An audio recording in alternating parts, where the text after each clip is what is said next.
देश की आज़ादी के लिए तमाम लोगों ने अपने जीवन की कुर्बानी दे दी, तो बहुत सारे ऐसे लोग भी रहे जिन्होंने अपना सब कुछ आज़ादी की लड़ाई में झोंक दिया। ऐसी ही एक कहानी है दुर्गा भाभी की।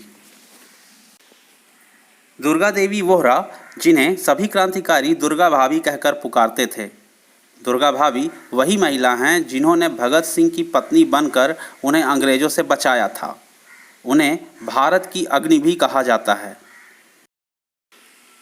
घटना दिसंबर 1928 की है, जब ब्रिटिश पुलिस अफसर जॉन सॉन्डर्स की हत्या के बाद अंग्रेजी हुकूमत लाहौर में भगत सिंह और उनके साथियों को तलाश रही थी।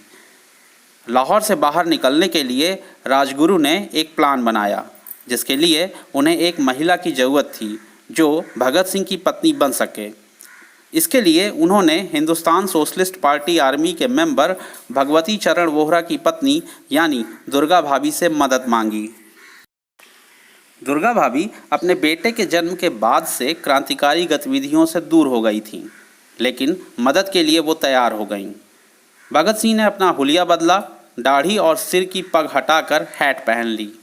इसके बाद भगत सिंह, दुर्गा भाभी, उनका बच्चा और राजगुरु लाहौर से कलकत्ता के लिए रवाना हो गए। राजगुरु ने एक नौकर का हुलिया बना रखा था। इस तरह से दुर्गा भाभी ने अंग्रेज़ों की आंख में धूल झोंकते हुए भगत सिंह को लाहौर से सुरक्षित निकाल लिया। दुर्गा भाभी यूपी में कौशाम्बी जिले के शहजादपुर गांव में 7 अक्टूबर 1907 को जन्मी।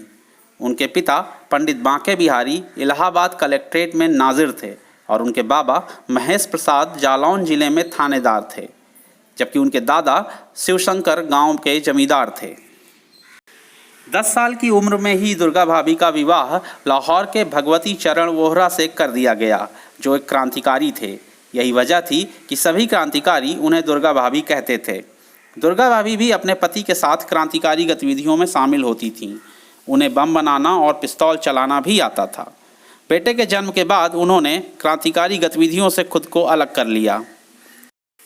साल 1929 में भगत सिंह और राजगुरु के सरेंडर के बाद दुर्गा भाभी ने अपने सारे पैसे इनकी अदालती कार्रवाई और बाकी दूसरी चीज़ों में लगा दी। यहाँ तक कि उन्होंने अपने सारे गहने तक बेच दिए। साल 1930 में उनके पति की बम बनाते वक्त हुए विस्फोट में मौत हो गई। दुर्गा भाभी क्रांतिकारियों के लिए राजस्थान से पिस्तौल, बम और बारूद लाया करती थीं। भगत सिंह को फांसी दिए जाने पर नाराज दुर्गा भाभी ने 9 अक्टूबर 1930 को गवर्नर हैली पर गोली चला दी। इस हमले में गवर्नर हैली बच गया। फिर दुर्गा भाभी ने मुंबई पुलिस कमिश्नर को भी गोली मारी। इसके बाद अंग्रेज सरकार इनके पीछे पड़ गई। कई क्रांतिकारी साथियों के शहीद होने या फिर पकड़े जाने के बाद दुर्गा भाभी अकेले पड़ गईं। फिर वह अपने 5 वर्षीय पुत्र सचिंद्र को शिक्षा दिलाने के लिए दिल्ली चली आईं। यहाँ पुलिस ने प्रताड़ित किया तो वो लाहौर चली गईं, जहाँ उन्हें गिरफ्तार कर 3 वर्ष तक नज़रबंद रखा गया। साल 1931 से 1935 के बीच फरारी, गिरफ्तारी और रिहाई का सिलसिला चलता रहा।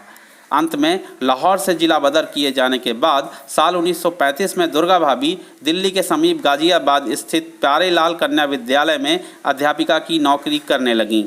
बीच में उन्होंने कांग्रेस के लिए काम भी किया। साल 1940 में लखनऊ में सिर्फ 5 बच्चों के साथ उन्होंने मॉन्टेसरी स्कूल खोला। आज भी यह विद्यालय लखनऊ में मॉन्टेसरी इंटर कॉलेज के नाम से जाना जाता है।